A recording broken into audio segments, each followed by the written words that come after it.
We discussed yesterday about academic text. This morning, we will continue our discussion on academic text. But before that, let's have first a short review on our discussion yesterday in a form of a game. And this game is called Rainbow Rumble. Are you familiar? As what you have noticed, we have here colors of rainbow.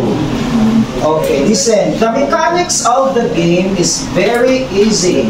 All you have to do is to answer the questions in every rainbow color.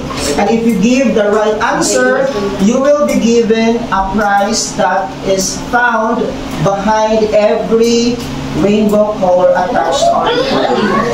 Am I understood?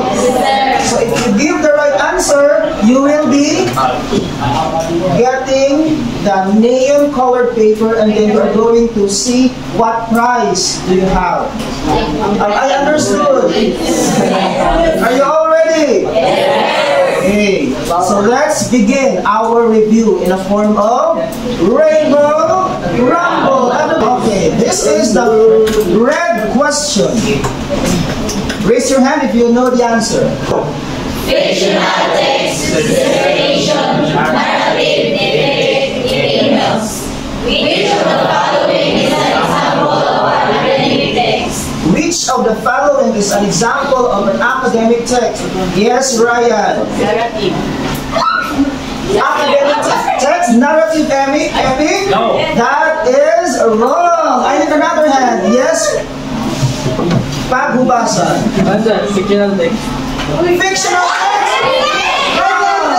Last person to answer. Yes, Espiliana. The correct answer is dissertation. Let's proceed to the orange question.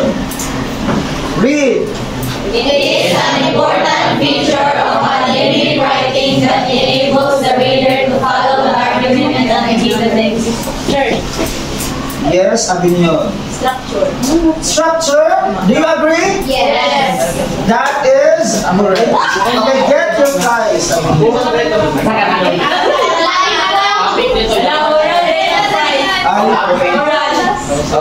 Show them your prize. Oh, her prize is a ballpoint pen. Oh, there's her prize. Congratulations.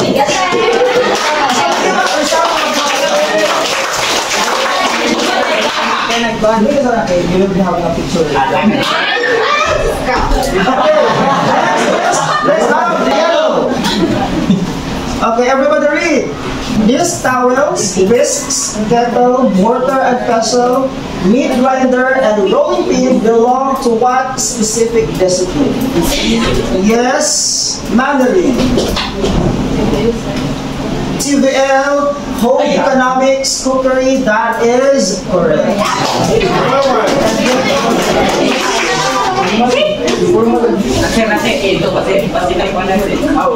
Get your yellow prize. Show them what we've got. Show them what we've got.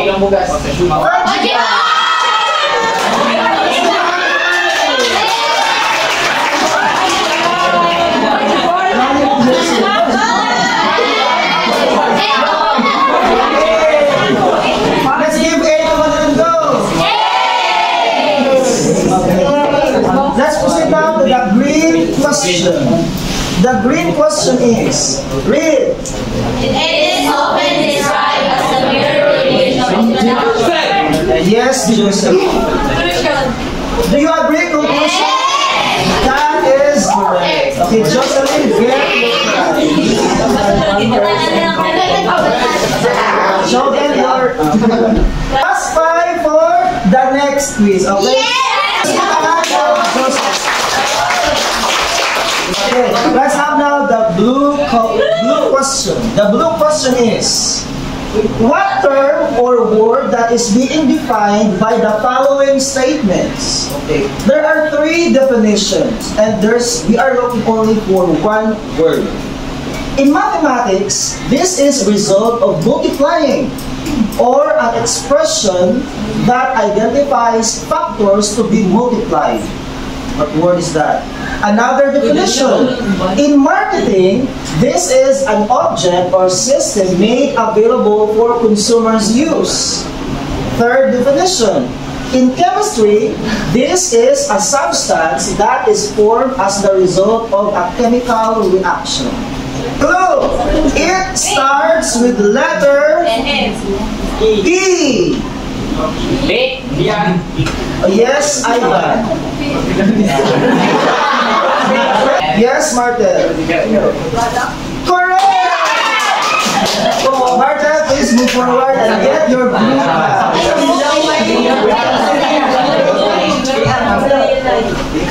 Okay, show them your prize. Okay. You got correction tape.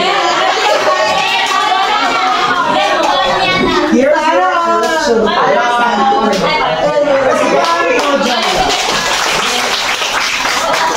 Congratulations. Now, let's proceed to the Indigo. Question. What are the three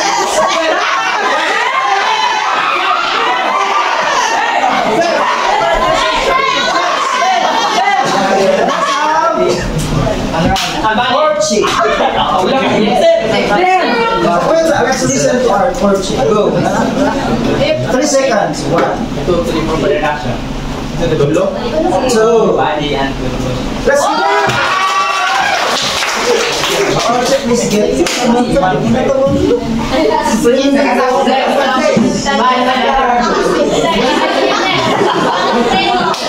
Show them your prize.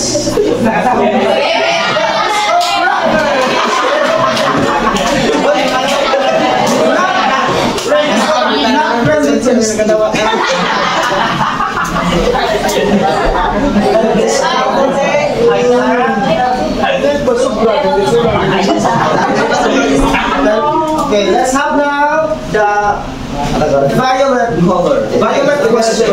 Here's the violet question. Identify the 3 words that make the statement erroneous about the definition of academic text. Yes, yes, Estudianta. Oh, wait. Now, word only. 3 words only. You have students, correct. Language. Informal, correct. And what's the other one?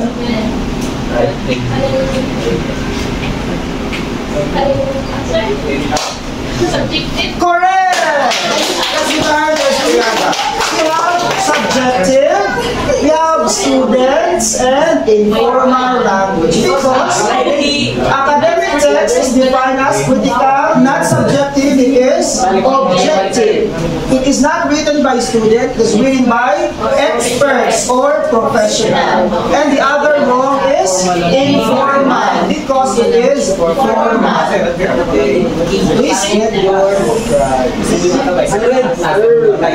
they show them what you got. It's a mini notebook. Here's your mini notebook.